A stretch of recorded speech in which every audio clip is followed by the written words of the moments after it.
There's a really interesting element to the risks of the current system have traditionally been underplayed, but actually these risks from the linear economy, the sort of global challenges that we're seeing, those are real economic risks as well. Welcome to The Green Renaissance, a podcast series from the Partnership for Action on Green Economy that aims to unpack the green recovery debate.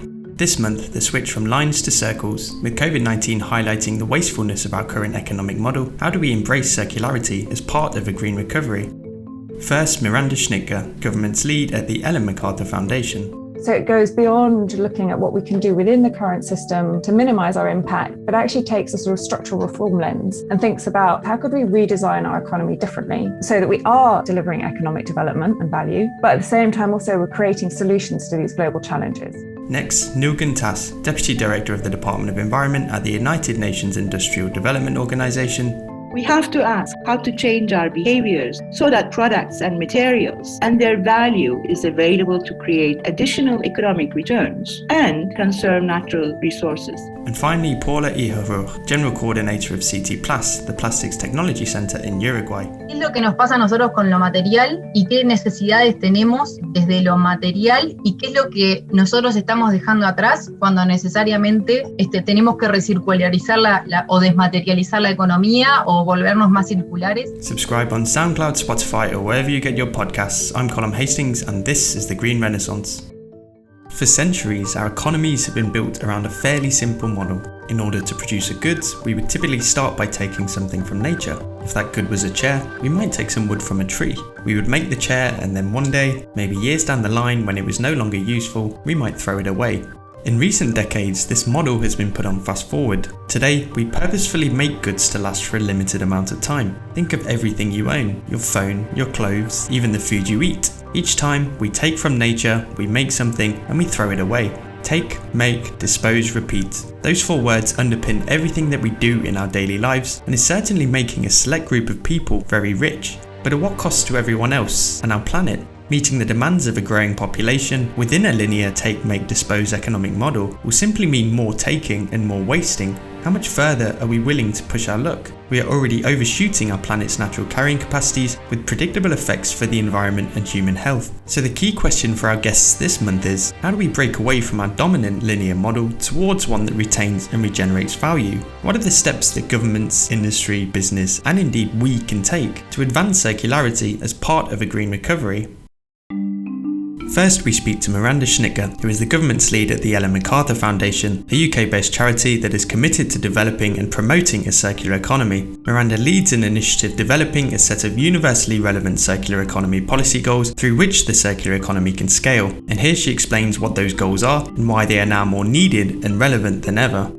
The way we see the system currently, it's really a linear economy. And by that I mean we're extracting resources, we're turning them into goods and products, and then, unfortunately, we're wasting them, which means money's left on the table, and we're also creating ever larger problems for ourselves. So untenable environmental degradation, climate change, biodiversity loss, and of course, pollution. So for us, the circular economy really represents a systemic shift. So it goes beyond looking at what we can do within the current system to minimise our impact, but actually takes a sort of structural reform lens and thinks about how could we redesign our economy differently so that we are delivering economic development and value, but at the same time also we're creating solutions to these global challenges. So that's really what the essence of the circular economy is about. And I think that relates to your question about, why are we talking about this now? And it's based on 3 principles. So eliminate waste and pollution, keep products and materials in use, and regenerate natural capital. Each one of those we can get to by design. And that then comes on to why we've created the circular economy framework, the policy goals, because it's really about taking those 3 principles and translating them into 5 goals where policymakers can really focus to deliver the enabling conditions for the rest of us. So to run through the 5 goals, there's goal 1 and 2, which I really see as a pair. The first one is stimulate design for the circular economy. And the second one is manage resources to preserve value.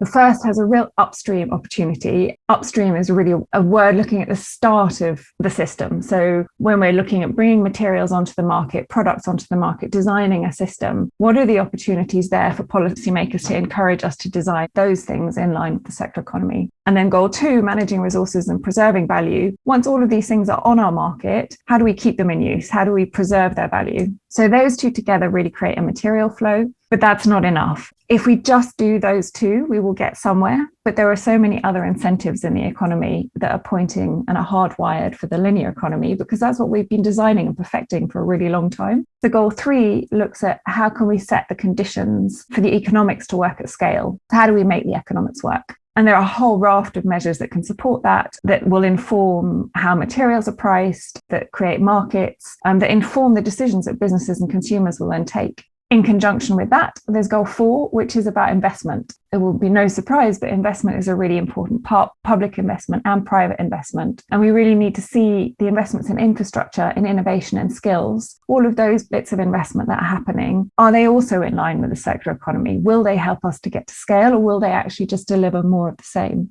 And then the final goal, which I really have to say is not the last goal to get to. They're not numbered in do 1, then 2, then 3, then 4. The final goal, goal 5, is a sort of underlying goal that underpins all the rest. It really recognises that no one actor can do it alone. So this goes back to where I started a little bit about saying policymakers have a really big role to play, but they cannot do it alone. And that's actually the same for each actor in the system. Because we're taking the systemic lens, and because this is about innovation, the public and the private sector and the inclusion of the broader public in this is a really important part. So collaboration for that system change is absolutely fundamental.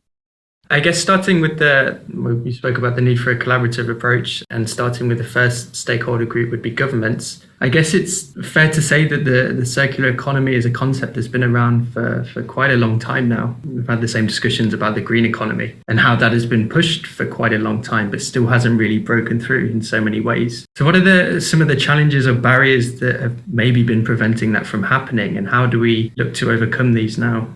It's really interesting with the circular economy because, as you say, elements of the concept have been around for a long time, but there is still, I think, a really big opportunity around building a common understanding. Sometimes circular economy, it sort of first enters one's thinking when one's thinking about waste management. There is a tendency for it sometimes to be very much linked to recycling. And certainly we do need to improve collection, resorting and recycling infrastructure in order to support materials circulate. But that slightly misses out on this much bigger and exciting area of the upstream opportunity. How do we think about redesigning products, services, and systems? Because the decisions that we make right at the start will inform if something can be recycled, but also whether it might not need to be recycled. It could also then enter a model which is more about reuse, or it could be much easier to remanufacture it, to refurbish it. If we're talking about buildings, maybe it could be disassembled so that elements could be then reused again. If we're talking about agriculture and food, we could switch to a regenerative agricultural system. It could be thinking actually about how we develop cities or urban planning, or how we build eco parks and industrial symbiosis opportunities. In terms of implementing the goals, I think there's a real opportunity to take a whole of government approach and collaboration to this. Often it starts in an environment ministry, and they have a really important role to play in this. Resource management questions often sit in those ministries, but there's also industrial policies that can incentivize businesses, what funds are available to businesses, the conditions under which they're operating. So business and industry ministries can play a really big part in this. Similarly, the incentives that are created through tax, subsidies, broader investment opportunities, that can often sit with economics and finance ministries. Transport, infrastructure, that all comes into play. So too does education. So education ministries need to be aware of this. So I think that there's a real opportunity to, with the broader understanding, also take a whole of government approach. You do see some of this happening. This isn't all theory. There are circular economy roadmaps in development, and also efforts to embed circular economy across different policies. So just to touch on that very briefly, our own research around climate change found that 45% of greenhouse gas emissions come from the way we manage and make food and other products. Those emissions, that 45% of the whole picture, we're not going to be able to tackle those purely through the energy transition or purely through energy efficiency measures. We're going to have to rethink and take new approaches to how we produce and consume. So the circular economy is perfectly positioned to provide solutions there. So that's what I mean about integrating circular economy into other areas of policy. For example, plans to address climate change or plans to address biodiversity. The IRP has found that 90% of biodiversity and water stress is coming from the way we extract materials and use them. So huge opportunities there. And then the other one is collaboration across different stakeholder groups. I see that as a big third opportunity area. Businesses, finance, citizens. Like I said, there's no one actor that can do it alone. And actually, this is really what Goal 5 is getting at. So how can we build inclusive roadmaps? CTplas is an organization that's worked with the Finnish government on sort of mapping out how they did their roadmap. And in that, they found like the process of an inclusive roadmap is just as important as the outcomes of developing a vision together, because then everyone's bought into it and driving in the same direction.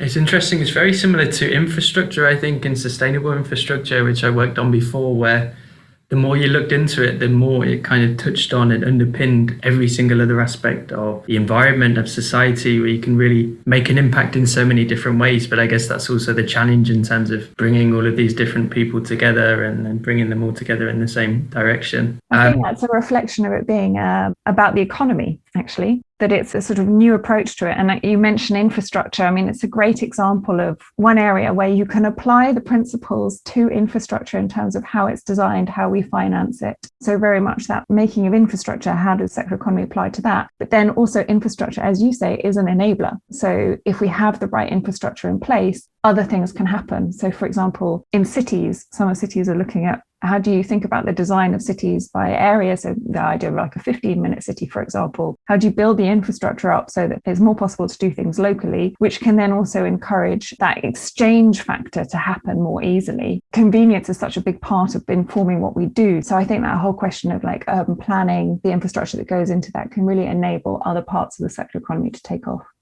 Building on that, another stakeholder group that you spoke to a bit just there that I also wanted to speak about is business. Obviously, they'll have quite a big role to play in this transition as well. I think it's fair to say that they don't always share the same objectives or motives as perhaps governments sometimes do. So how do we incentivize business to engage in the circular economy transition? Is regulation the answer? Is it the fact that, I guess, reputational risks are being much more relevant and important these days? What types of factors are needed to inspire business? Right, so the economic opportunity is a really important part of the circular economy, and it's where our whole focus started, actually. We did studies of the opportunity in Europe and India and China. And in each one of them, we found that there was a real business opportunity to be had. In Europe, the Growth Within study found that there was a 1.8 trillion euro opportunity per annum by 2030. The studies looking at China and India across 3 or 5 sectors found similar trajectories. So when you mention like, why would business get involved in this? The first answer is because it is an economic opportunity. It's also an innovation opportunity. And I think that's a really big driver in business. You need both there to be an economic rationale for this, but also these opportunities to open new markets, potentially build a longer lasting and a different relationship with customers. You did touch on sort of an external call for things like this. And I think that is true, that there are more people who are looking for organizations of all sorts to sort of show the purpose and the contribution that they make to society. So I think there is an element of that. But first of all, I would go back to the point about this is actually an economic opportunity. So that's number one. And in our work, we see actually that business, finance, and policymakers have some of the strongest leadership roles in this, because they are the ones that can inform the upstream opportunities that I've mentioned earlier. Policy can set the conditions as to saying what you can put on the market, what substances you can and can't use. It can set outcome targets. Business then actually does that bit. And then finance is so important because, of course, finance is needed to bring some of these things into existence. And also there's a really interesting element to the risks of the current system have traditionally been underplayed, but actually these risks from the linear economy that I mentioned earlier, the sort of global challenges that we're seeing, those are real economic risks as well. And so the finance system is increasingly looking at the circular economy. In 2017, one of our studies found that there weren't really very many funds looking at the circular economy, and there are at least 10 now, I think possibly more because that figure is from last year. But all those actors are now focusing on the circular economy. So speaking of the pandemic more generally, has the response over the past 12 months made you more or less hopeful that the world is going to make the necessary steps in the right direction?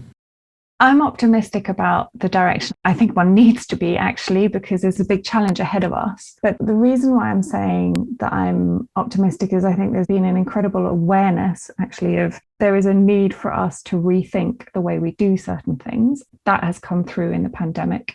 I'm also optimistic because more things around the circular economy have actually continued to happen. whilst governments are obviously extremely busy with managing the crisis, particularly in its height, there are new elements of circular economy, sort of collaboration alliances that are being formed, roadmaps are being developed or continue to be developed during the pandemic. So, for example, this February, the Global Alliance for Resource Efficiency and Circular Economy launched. Also recently, the Latin American Caribbean Circular Economy Coalition launched. So too, the African Circular Economy Alliance has gone a step further in formalising its existence. The European Commission already had a circular economy action plan, and that's at the heart of its European Green Deal. That all came out before the pandemic, but it's very much at the heart of moving forward from here. On the business side, one of the things that we do at the foundation is not just develop the idea of the circular economy, but also work with a large number of stakeholders in order to try and bring about this transformation. We have an initiative around plastic packaging. We have more than 1,000 companies and organizations signed up to a common vision around a circular economy for plastic packaging. And that commitment has remained in place. There have been challenges as a result of the pandemic, but the intent to drive towards that goal is still there and growing. So I think that's really optimistic. And on the example of plastic packaging, if we just think about how in the last few years, there's been this shift of sort of talking about the issue of plastics to moving towards thinking about how we can tackle it, to even getting to the stage where there is discussion about whether there ought to be a global treaty on how we manage the issue of plastic packaging, bringing in that whole opportunity and potential of international coordination around it. That's an incredible trajectory that's happened actually over a comparatively short period of time when we think about shifts in the policy space. These things make me optimistic. And then a last example I would say is also some of the innovation that we saw from businesses during the pandemic, the ability to pivot, the need to collaborate across the value chain, to also recognize the importance of local value chains and what that can bring. There were signs in all of these things that fit very well with how a circular economy would operate. So I am optimistic about where we can go. I'm not diminishing the size of the challenge ahead of us. It is very significant. But I think the opportunity and the potential that circular economy can bring to all of these things, I think the understanding of that has grown a little bit and hopefully will continue to grow from here as we move forward and try and address the climate change and biodiversity challenges that we face. Next, we speak to Nilgun, who is Deputy Director of the Department of Environment and Chief of the Industrial Resource Efficiency Division at the United Nations Industrial Development Organization. Nilgun leads the organization's work to promote green industry development through resource efficiency and circular economy, and here she discusses why the circular economy aligns with and advances the green recovery agenda. I'm sure you've heard of the Earth being compared to a raft or a spaceship traveling through space. George Orwell used Henry George's 1879 analogy in his 1937 novel, and Kenneth Boulding, an economist, talked about the economics of the coming spaceship Earth in 1966. He foresaw a future where we all had to act as spacemen on a spaceship, consuming limited resources and polluting limited reservoirs. So for a very long time, we knew we had to decouple our well-being and economic growth from consumption of natural resources. Have we really been spacemen on a spaceship? Not at all, I think. Our economies, the jobs and income created depend on production and consumption of products, which we then dispose in landfills or send for incineration. A huge loss of economic value. Everything we consume contains a physical good that is produced, processed, or manufactured from materials. It may be biomass, such as beans, meat, and wood, or a material like metal, while fossil fuels are also materials used in production. Manufacturing requires use of water. It happens on a piece of land, which may have been diverted from its natural state as a forest, and production might be polluting the land with wastewater, chemicals, and the air with greenhouse gases. Have we, as consumers, been better? A lot of plastic products and packaging get tossed into the rubbish bins and end up in landfills, then in our waterways as pollution, and forever lose all value. We have to ask how to change our behaviors so that products and materials and their value is available to create additional economic returns and conserve natural resources. In terms of really advancing the circular economy and implementing it, I read a UNIDO paper that was published a few years ago which stated that the building blocks of a circular economy do not need to be invented, they already exist. And I think that's been a common theme throughout our series actually so far, that even with regards to the green recovery and other policy areas, it's not a case of reinventing the wheel. The policies, the tools, the solutions, they already exist and are ready to be taken up. So I guess returning to my question, what would you say are the building blocks for a circular economy? And should countries perhaps prioritize certain blocks over others?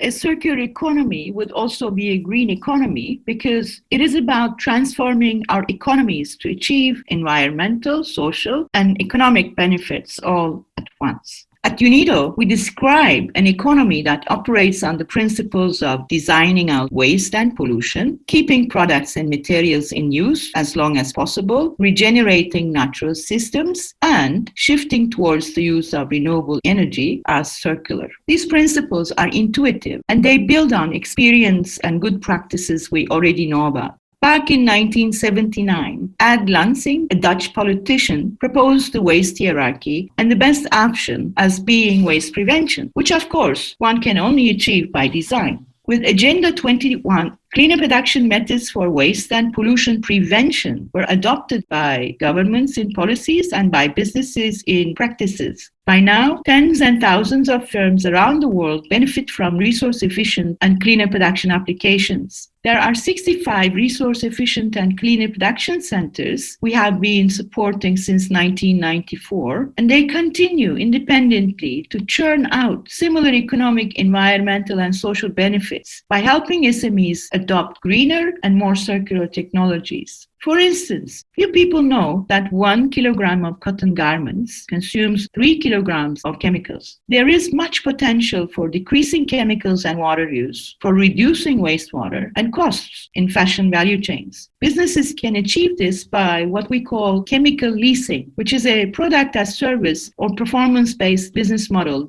One Colombian textile manufacturer alone saved 63% of chemicals, 27% of additives, and $150,000 per year. Government policies enable these practices. In Vietnam, industrial parks can now concentrate on being more circular by becoming an eco-industrial park. A government decree now defines the requirement to be recognized as eco and to receive related incentives. There are, I'm very happy to say, also plans to support renewable energy investment, including for eco-industrial parks, in the recovery plans of Vietnam.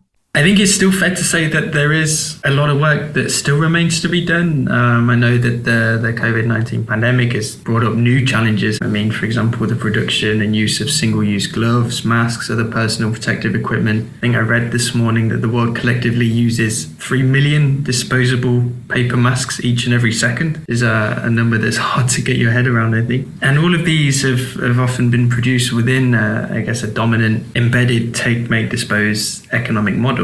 So what challenges do countries face in departing from this model? Despite the existing building blocks for circularity, there are indeed challenges. Everyone has to get on board, globally, within a country, in a region, in a city, in firms, and as a consumer. During my childhood, my mother, whose hobby was sewing, would make skirts and dresses for me from her old ones. I have to admit that I found a few t-shirts and a pair of shoes only worn a few times. They looked as new when doing my spring cleaning a few weeks ago. Quite embarrassing for me because I consider myself more frugal. We need to consume less and vote with our purses to demand more circular products, to help create markets for them and teach our children, grandchildren to understand the irreparable damage pollution and disease unsustainable consumption causes. According to a Lancet study of 2017, which we as UNIDO also sponsored, every year air, soil and water pollution kills an incredible 9 million people, mostly in low and middle income countries, and results in huge welfare losses of an estimated $4.6 trillion per year.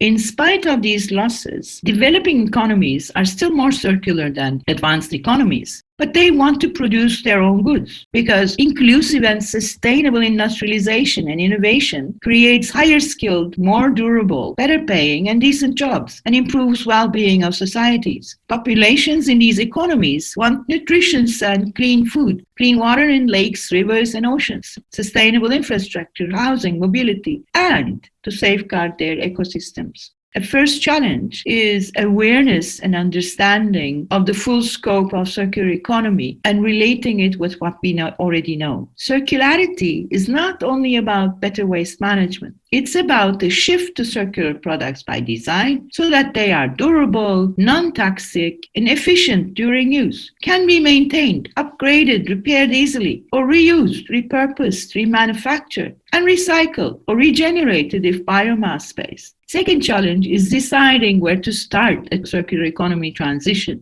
We advise governments and businesses to start in a few areas where there are low-hanging fruits, for instance, in textiles, plastics, electronics, food, all known to constitute significant portions of waste to prevent and use as a resource. Finally, there is lack of regulation that will induce all stakeholders to become more circular. In every economy, small and medium enterprises, SMEs, feed parts and products into global, regional, or domestic value chains. But they have to produce to the specification of buyers. Unless circularity is fully embraced along value chains and, for example, by global buyers, their suppliers and other value chain actors would not have an incentive to change, even if they wanted to. There is a need for regulations.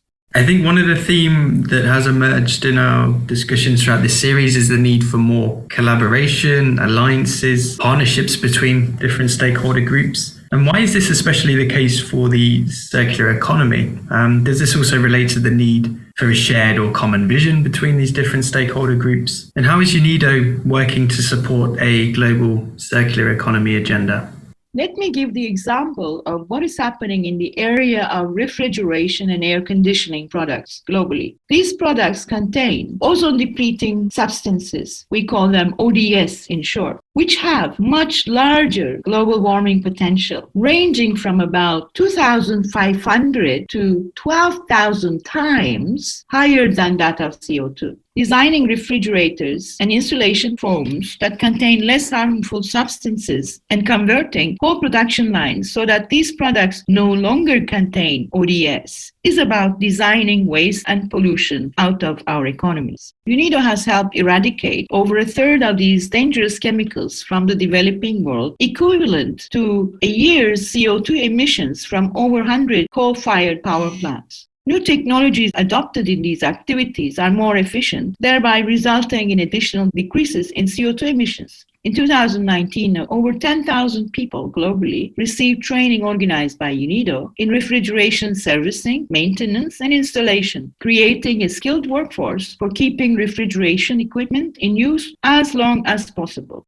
How does all this happen? These activities are supported by a global consensus on targets, bans, and phase-out initiatives for ODS under the Montreal Protocol. Costs essential and additional to the elimination and use and production of ODS through investments into non-ODS containing technologies are funded by the Multilateral Fund and ensure that these transitions are undertaken. Predictable and consistent funding is critical to success. At national levels, these activities receive the necessary cooperation, partnership, and coordination from both the public and private sectors. This shows how important it is to have horizontal structures that will facilitate cooperation, partnerships, and most importantly, policy coordination. UNIDO is supporting this through various platforms. Our 170 member states are engaged in consultations and exchanges on best practices to help industries adopt circular economy principles and practices for achieving the high priority ambition of developing countries for inclusive and sustainable industrialization, innovation, and resilient infrastructure, as in SDG 9. And for moving towards low carbon and climate resilient and neutral economies to reach SDG 13, while contributing to almost all other SDGs. The other global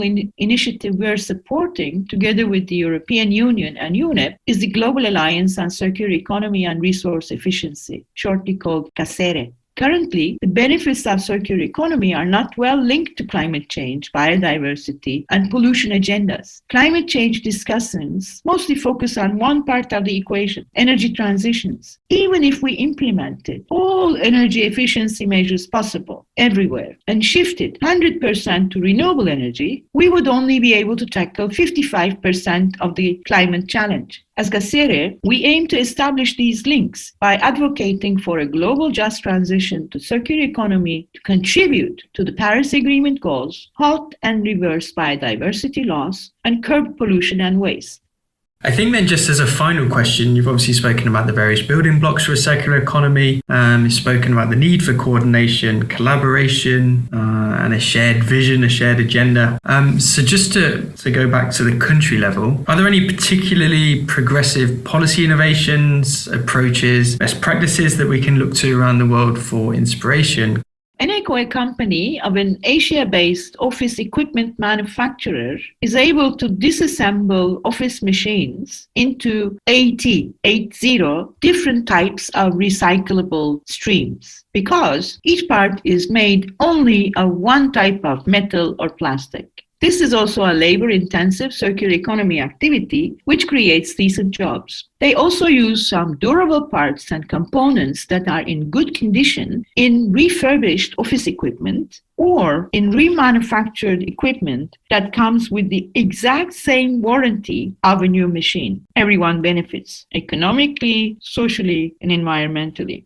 In the circular economy policy area, of course, the European leads the way. Circular economy is in the heart of their new Green Deal and their Green Industrial Strategy, and is tightly linked to their goals for climate neutrality, biodiversity, and pollution actions. The UK government has mandated, for example, every firm, including those in the financial sector, to report on their environmental and social materiality, in addition to financial materiality by 2025. This is going to ensure that investments will take into account financial, environmental, and social risks and costs. In Latin America, almost all countries are implementing, experimenting with, or planning circular economy transitions. They have also established the Latin American and Caribbean Circular Economy Coalition, with which, as UNIDO, we also engage with. And GACERE also plans to invite their representatives to GACERE platforms. Finally, in Africa, Rwanda, South Africa, and Nigeria have founded the Africa Circular Economy Alliance, and Ghana and Cote d'Ivoire have joined with Niger, Senegal, Malawi, Cameroon, and the Democratic Republic of Congo having expressed interest. I am absolutely excited with all these developments and looking forward to the new normal, that is, a global circular economy for the future.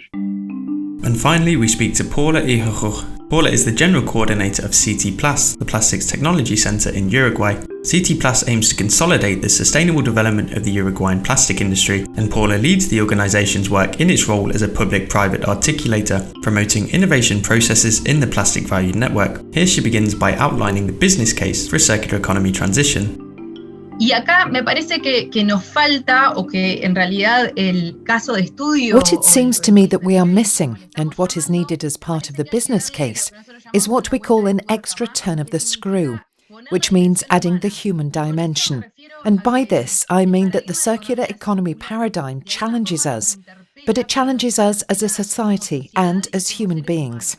Y si bien en estas charlas tenemos como un enfoque organizacional, estatal y de comunidad internacional bien fuerte. And although in these talks we have a very strong focus on the role of organizations, the state, and the international community, it seems to me that the challenge is to begin to incorporate this human dimension, because the circular economy paradigm challenges us as a society and as human beings, in the sense that it is inviting us to leave behind a form of consumption that has defined us and our societies for years.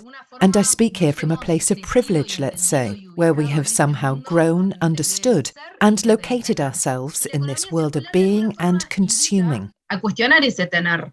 Y a poder de alguna forma incorporarnos o generar un cambio circular, un cambio cultural que implique reposicionar este tener. ¿Y qué significa este tener material, sobre todo? Entonces, me parece que el business case, y para poder dar un salto... And the circular economy now invites us to question this consuming, and to be able to somehow question ourselves, or generate a cultural change that implies repositioning this consuming, and to ask what consumerism really means above all. So it seems to me that for the business case, and in order for us to be able to make a leap forwards, it's necessary to start incorporating our relationship as consumers into society. We need to pay much more attention to how we can start working with these consumption patterns, and to be able to visualize those things that we need to leave behind. And this means, without going into too much detail, to ask what is our relationship with material things? What are our material needs? And what is it that we are leaving behind when we reduce consumption and move towards a more circular economy? I think it's therefore urgent and necessary to start incorporating interdisciplinary models that can begin to consider this question from the point of the human being and from the link that we have with society. This review of our human needs is very profound, and I may have gone off in a direction that was not expected. But it's because I understand that while the transition is underway, and that efforts are being made by states and the private and public sectors, there is still a lot to be done. And I think for this to really have flesh, we need to start building a more multidisciplinary vision that seeks to understand the needs of the consumer. Para poder entender qué es lo que está pasando con el consumidor. If you're speaking there about the need for a shared vision, a shared circular economy vision, it's perhaps fair to say that the environmental sustainability movement has shown that over the years, the interests and needs of governments, businesses, industries, consumers are not always aligned. Sometimes they have very different interests, very different needs. So I guess, what would this shared vision look like and how would it be achieved? How would we get all of those different stakeholders together on the same page to create and implement this shared vision? Yo creo que la visión compartida de shared vision está, y creo que todos la tenemos clara. De alguna forma esto es insostenible. I believe that a shared vision is there and that we are all agreed on it. But in some ways, this vision is unsustainable.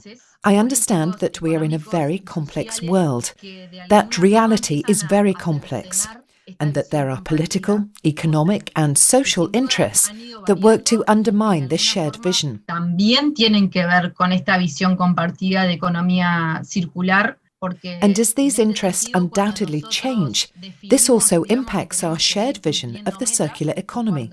Because when we define or say that we have to meet certain goals, or when we regulate through laws, for example with plastics, these laws are in some way restricting our field of action. But we also have to take care of jobs.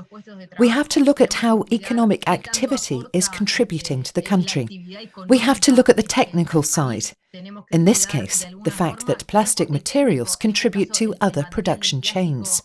So, we can make decisions that we understand are designed to make these systems more sustainable and to reduce the damage that we are doing to the planet. But we also have to take into account the economic reality, the social reality, and the political reality of countries. Indeed, the reality of all of the stakeholders that are involved.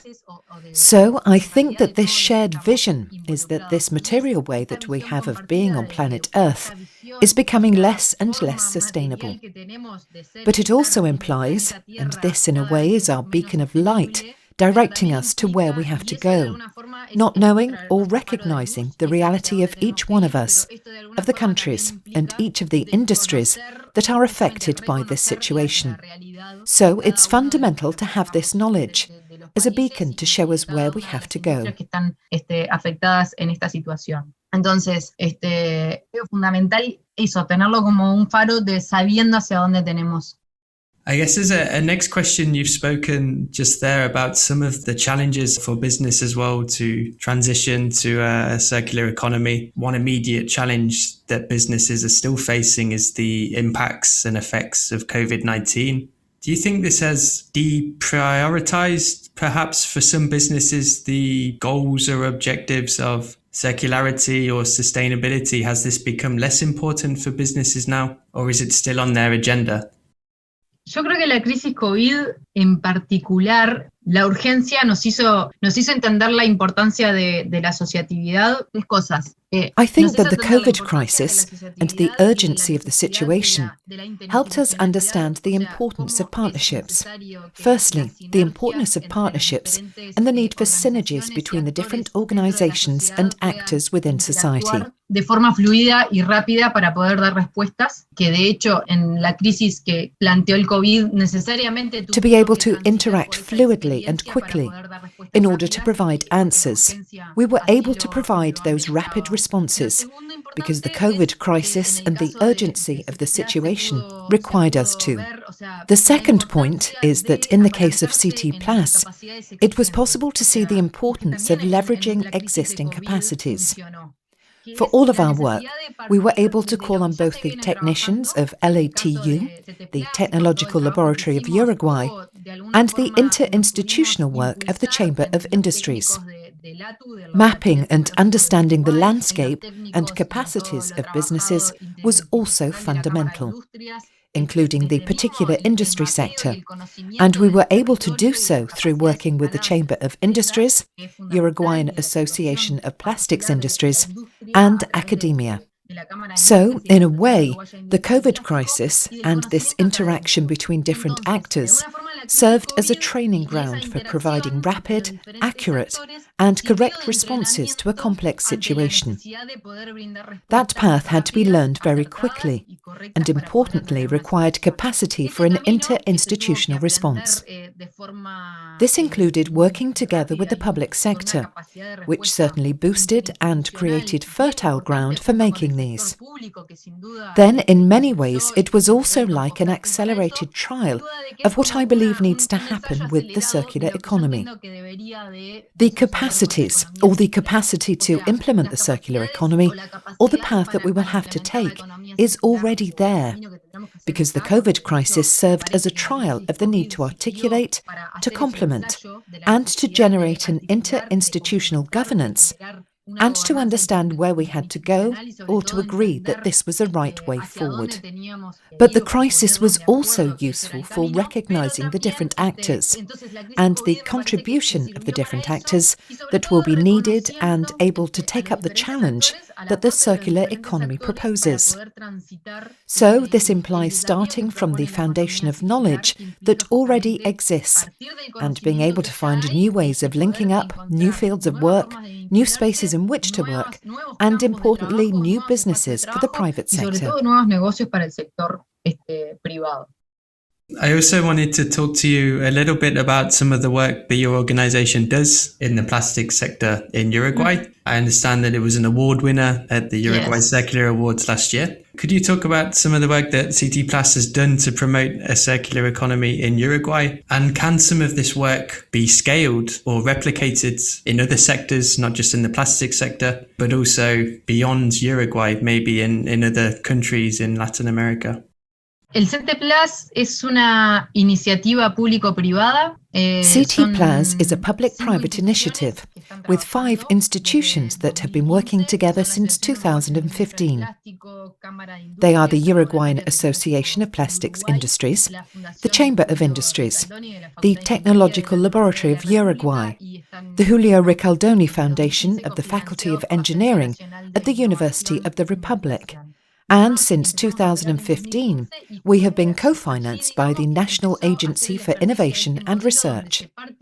So we began operating in 2015, and it was from then that we began to implement our model, starting from the point of sectoral demand. From there, we identify and validate the specific services that the sector needs.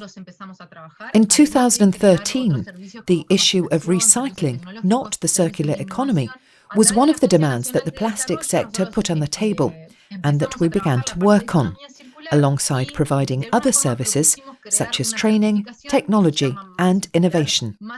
Then, through the National Development Agency, we started to focus more on the circular economy and have now developed a certification called Plus Circular. The aim of this certification is to improve the competitiveness of the plastic sector in Uruguay and its recycling chain. In 2018, we trained companies in everything that the circular economy entails, including showing how the sector could get up to speed on these issues, what challenges they faced, and what barriers were preventing the sector from overcoming these. Plus Circular itself is a process and product certification, but it seeks, through our understanding of the sector, as well as its opportunities and shortcomings, to work on improving the company's preparation to face the challenges the circular economy is going to impose. Now we are working on a fifth axis, which is also supported by the National Development Agency, and this is eco-design. Through this, we are aiming to apply a skill to a sector that has taken a real beating in terms of public opinion and also hit hard by regulation, in order to generate inputs and some form of recognition for those companies that have been working positively in this direction. This experience can certainly be very easily replicated in other sectors, because it is simply an exercise of bringing together a technical vision, an academic vision, and a very strong sectoral knowledge, which has only been achieved by working with the technicians at LATU, at the Chamber of Industries, and at the university. And this means understanding precisely what the demands of the sector are, where these begin to clash with the challenges proposed by the circular economy, and to then prepare the company for what is going to come.